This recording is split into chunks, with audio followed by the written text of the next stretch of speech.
One of the greatest living threats to American capitalism. Not for political reasons. I've just sucked at each and every job I've ever had in my entire life.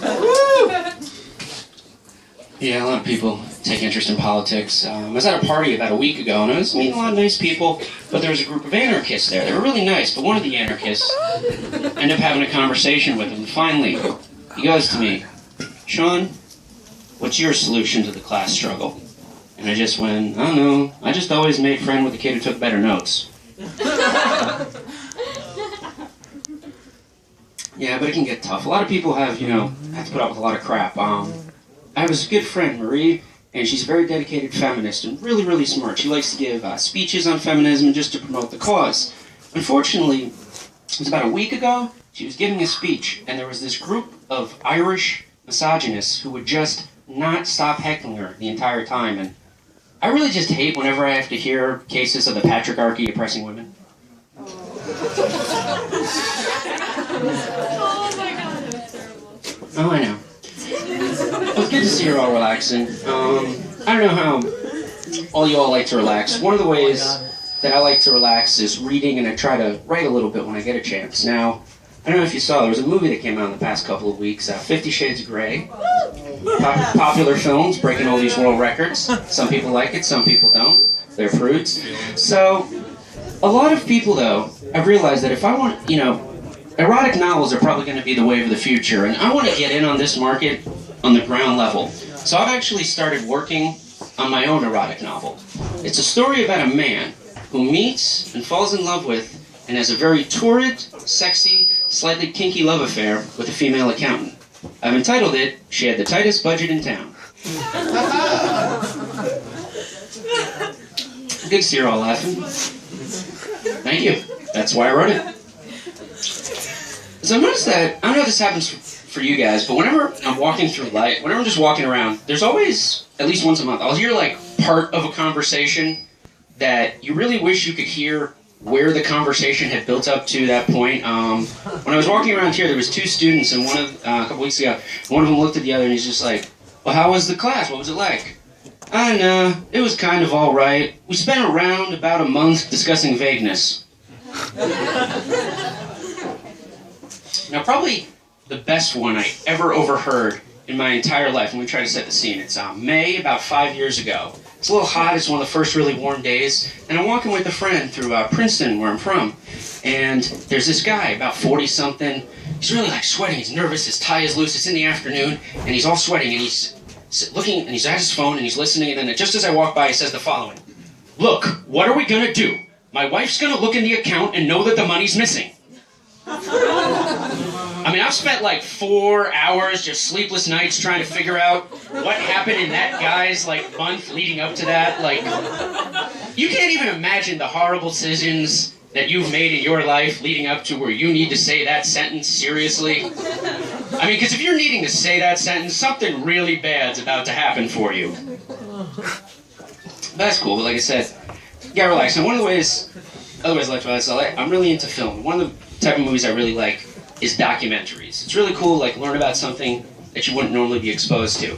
But what's always weird with documentaries is you start noticing cliches that all the documentaries use. If it's ever a biopic about a famous person, they always start off the movie, black screen, and then it's just telling you the name, and then it flashes the famous person for a second.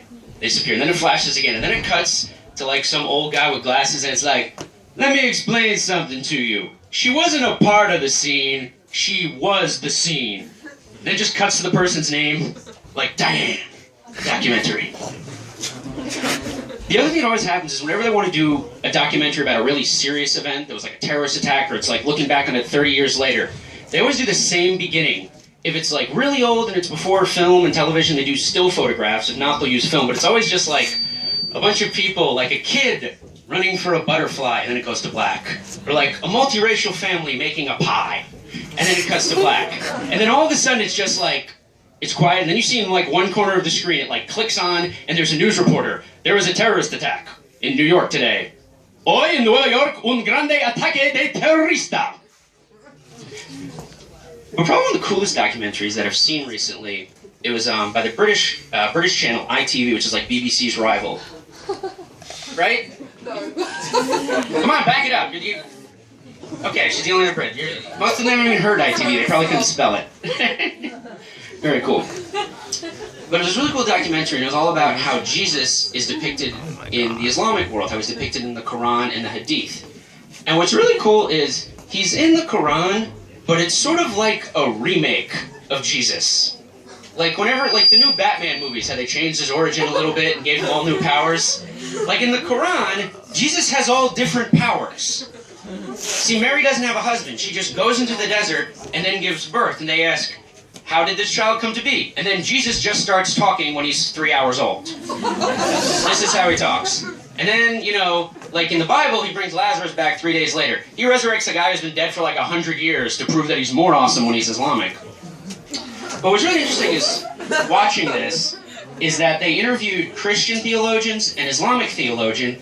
And what I really love when you compare religions is religious people are perfectly willing to use science and logic and reason to disprove another religion, but refuse to use it in application of their own. Like you just see this one guy is just like interviews, is like, look, I don't want to disrespect the Muslims, but clearly the Kaaba, which they pray to 5 times a day, it's a black stone, it's clearly a meteorite. Ancient people didn't understand meteorites, so they built a temple around it, and that's why they worshipped. However, about 3 years ago in a mountain in Israel, they found a piece of wood, and it's very clear that that has to come from Noah's Ark. I mean, where else could it have actually come from? And that clearly proves that the Bible is real. But I realized you could probably just do this with like any religion. Like a Buddhist could kind of do this to a Christian. It's like, let me get this straight. You have a God, but he has a son, and when that son died, you all get to go to Magic Land because of that. Sure. Let me explain to you what really happened. About 2,500 years ago, a trust fund kid in India named Siddhartha felt really bad about his money, so he went to pray under a tree, and after 7 weeks, he discovered the method to enlightenment. And if you're willing to pray as much as him, and be a good person, and go through multiple reincarnations, then you get to meet him again. Now we need to stop this nonsense about your heaven. Okay, what happens if you're bad when you're a Christian? Oh, you go to a magical dimension of fire. Come on, that's ridiculous. We clearly know from the Buddha that when you accrue bad karma through life, you come back in a lower form like a pig.